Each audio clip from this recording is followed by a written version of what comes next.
Lewandowski বিদায় জানিয়েছে গেল মৌসুমেই। রাশফোর্ডও ফিরে গিয়েছে পুরনো ঘরে। পোলিশ ও ইংলিশ এই দুই ফরোয়ার্ডের কল্যাণে গত সিজনে স্ট্রাইকিং পজিশন নিয়ে খুব একটা চিন্তা করতে হয়নি বার্সেলোনার, কেননা এই জুটি থেকে কাতালানরা পেয়েছিল 33টি গোল আর জিতে নিয়েছিল লা লিগা ও সুপার কোপা শিরোপা। ফরওয়ার্ড লাইনে শূন্যস্থান পূরণে আদিয়েমি ও গর্ডনকে দলে ভেড়ালেও একজন প্রপার নাইনের অভাব টের পাচ্ছেন কোচ হান্সি ফ্লিক।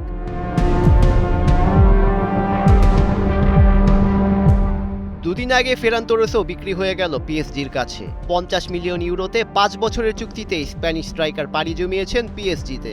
বিশ্বকাপ ফাইনালের এই জয়ানায়ককে হারিয়ে বড়ই দুশ্চিন্তায় বার্সা ম্যানেজমেন্ট। একে তো হুলিয়ান আলভারেজের অফার রিজেকশন, অন্যদিকে ফেরান তোরেসের ক্লাব এক্সিট, সব মিলিয়ে স্ট্রাইকার নামক চ্যাপ্টারে হান্সি ফ্লিকের মাথায় যেন চিন্তার ভাঁজ।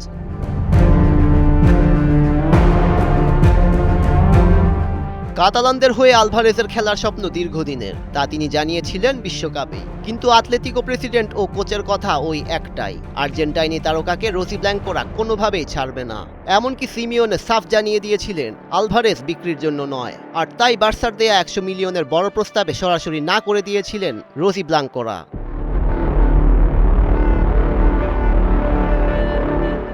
চলতি সামার ট্রান্সফার উইন্ডোর শুরুতেই আলভারেজই ছিল বার্সার কাছে একমাত্র টার্গেট, অর্থাৎ বিশ্বকাপ জয়ী এই ফরওয়ার্ডের বিকল্প কোনো অপশন মাথায় রাখেনি লা লিগা চ্যাম্পিয়নরা। তবে তোরেসের বিদায় সে সমীকরণ বদলে দিয়েছে। আলভারেজের জন্য প্রস্তাব এখনও টেবিলে থাকলেও বিকল্প নিয়ে ভাবতে শুরু করেছে কাতালানরা।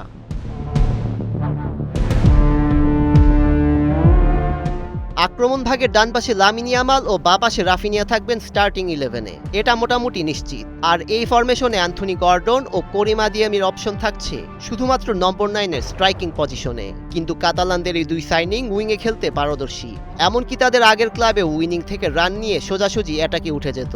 সেই হিসেবে গর্ডন ও আদিয়ামিকে সাব হিসেবে খেলতে হবে, অথবা একদম নম্বর 9 পজিশনে খেলতে হবে। আর তাই কাতালান শিবিরে একজন প্রপার স্ট্রাইকার এখন মাচ নিডেড।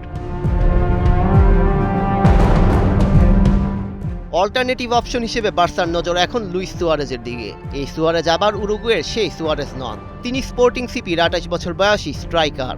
ফ্যাব্রিজিও রোমানো জানিয়েছেন বার্সার ট্রান্সফার শর্টলিস্টে এখন নতুন করে উঠে এসেছে এই কলম্বিয়ান তারকা। আগামী সপ্তাহে কাতালান ক্লাবটি চুক্তির ব্যাপারে ফর্মাল ডিসকাশনে যেতে পারে। অবশ্যই এ ব্যাপারে কোনো অফিসিয়াল স্টেটমেন্ট আসেনি লাপোর্তাদের পক্ষ থেকে।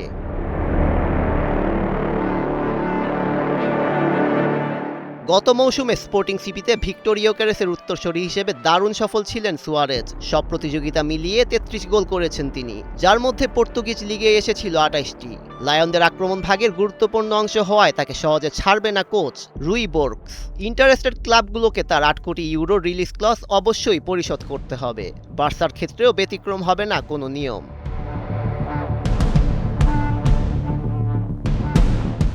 2025-26 সিজন দুর্দান্ত কাটলেও বিশ্বকাপে সুয়ারেজের পারফরমেন্স ছিল হতাশাজনক। 5 ম্যাচে মাঠে নেমেও গোলের দেখা পাননি স্পোর্টিং সিটির এই তারকা। বড় মঞ্চে ইউরোপের শীর্ষ সারির ফরোয়ার্ডদের একজন হিসেবে নিজেকে মেলে ধরতে পারেননি তিনি। তার গোল মিসের ধারাবাহিকতাও কলম্বিয়াকে শেষ 16 থেকে বিদায়ে ভূমিকা রেখেছিল। গ্রানাদা, মার্সেই ও আলমেরিয়ায় খেলা এই স্ট্রাইকার লা লিগা ও লিগ ওয়ানে 107 ম্যাচে জড়িয়েছেন 26 বার। বার্সেলোনার মতো ক্লাবে একজন সাকসেসফুল স্ট্রাইকারের কাছ থেকে যে গোলের ধারাবাহিকতা প্রত্যাশা করা হয়, সেটি সেই পরিসংখ্যান অন্তত ফুলফিল করতে পারে না।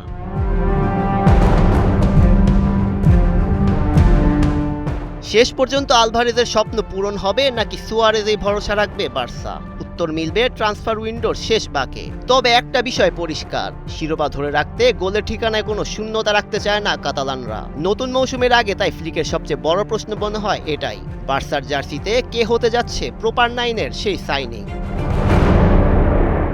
সৈয়দ রেজান রহমান, 71।